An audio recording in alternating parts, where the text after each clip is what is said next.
కొద్దిసేపటి క్రితమే ఎస్ఆర్హెచ్ యాజమాన్యం సంచలన ప్రకటన చేసింది. ఇలా అయితే మాకు ఉప్పలు వద్దు, మేము వేరే గ్రౌండ్ చూసుకుంటాము అని ఎస్ఆర్హెచ్ ఒక బాంబు లాంటి పోస్ట్ వేసింది. ఇక వివరాల్లోకి వెళ్తే ఎస్ఆర్హెచ్ ఉప్పల్లో మ్యాచ్ ఆడాలంటే దాదాపు 1 కోటి పైన గ్రౌండ్ కి రెంట్ కట్టి ఆ ఒక్కరోజు మ్యాచ్ కి స్టేడియం ని రెంట్ కి తీసుకోవాలి. ఇన్ని సంవత్సరాలు ఈ పద్ధతిలోనే ఎస్ఆర్హెచ్ ఉప్పల్లో మ్యాచ్లు నిర్వహిస్తుంది. అయితే కేవలం డబ్బులు మాత్రమే కాదు, కాంప్లిమెంటరీ టికెట్స్ కింద హైదరాబాద్ క్రికెట్ అసోసియేషన్ కి టికెట్స్ లో వాటా ఇవ్వాలి. అంటే డబ్బుల పరంగా కాదు, సిట్టింగ్ కెపాసిటీలో ఒక 10%.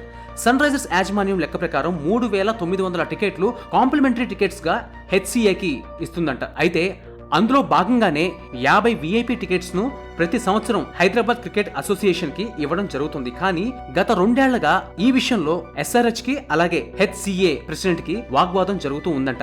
అయితే ఈసారి 50 విఐపి టికెట్లు కాదు 70 ఇవ్వాల్సిందే అని పట్టుకొని కూర్చున్నారంట హెచ్సిఏ ప్రెసిడెంట్. అక్కడతో ఆగకుండా ఒక అడుగు ముందుకు వేసి ఎస్ఆర్హెచ్ ఎల్ఎస్జి తో మ్యాచ్ కు ముందు విఐపి బాక్స్ ని లాక్ చేసి పెట్టారంట.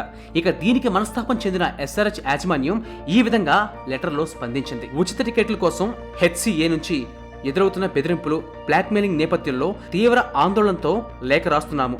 12 ఏళ్లుగా హెచ్సిఏతో కలిసి పనిచేస్తున్నాం, కానీ గత 2 సీజన్ల నుంచే వేధింపులు ఎదురవుతున్నాయి.